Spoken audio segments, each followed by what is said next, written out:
Namo Buddhaya. Good morning students. Bertemu lagi dengan Miss Dwi.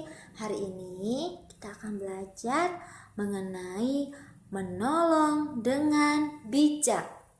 Menolong dengan bijak atau bijaksana.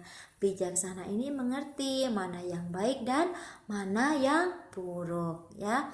Miss Dwi akan menceritakan sebuah kisah tentang persahabatan seekor monyet dan seekor ikan. Nah, jadi pada waktu itu hiduplah monyet dan ikan, ya. Jadi pada waktu hujan deras, ya. Pada waktu hujan deras, ikan ini berusaha untuk supaya tidak hanyut. Dia berusaha bagaimana caranya supaya tidak hanyut. Kemudian si kera sahabatnya ini merasa kasihan kepada si ikan tersebut. Apa yang dilakukan si kera atau si monyet tersebut? Nah, monyet ini langsung menolong ikan. Jadi ikan ini dibawa ke atas pohon, ya, oleh si monyet. Nah, karena ikan ini hidupnya di air, dia tidak bisa jauh-jauh dari air. Kemudian merasa sesak, ikan ini merasa sesak, mau hampir mati. Kemudian apa yang dilakukan oleh sahabatnya si monyet? Kemudian ikannya ini dikembalikan di sungai atau di air. Akhirnya ikan ini bisa hidup dengan tenang di air. Nah, jadi pertolongan yang bijak ini perlu kita berikan. Jangan seperti si monyet. Si monyet ini memang niatnya baik untuk menolong ikan, tetapi akhirnya dia sadar bahwa ikan ini membutuhkan air. Akhirnya si monyet ini memberikan pertolongan, yaitu dengan melepaskannya kembali di sungai. Nah, jadi kita paham ya bagaimana cara menolong yang bijak. Terkadang kita niatnya baik untuk menolong orang lain, tetapi terkadang niat baik kita ini tidak bisa diterima dengan baik oleh orang lain. Kemungkinan niat baik kita ini kurang tepat, ya. Misalkan contohnya menolong teman yang saat mengikuti ujian, kita memberikan contekan kepada teman kita. Apakah itu perbuatan yang bijaksana?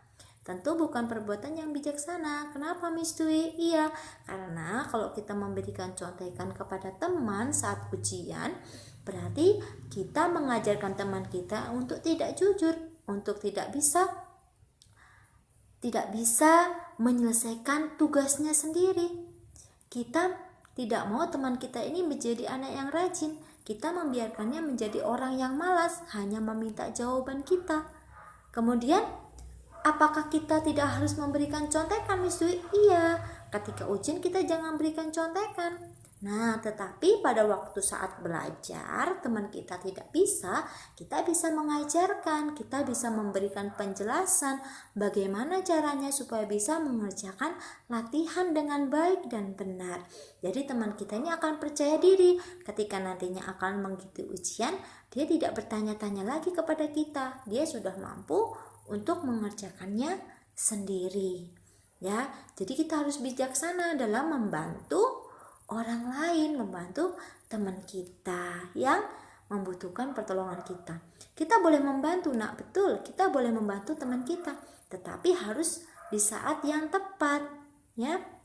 Di saat yang tepat kita menolong teman kita, ya.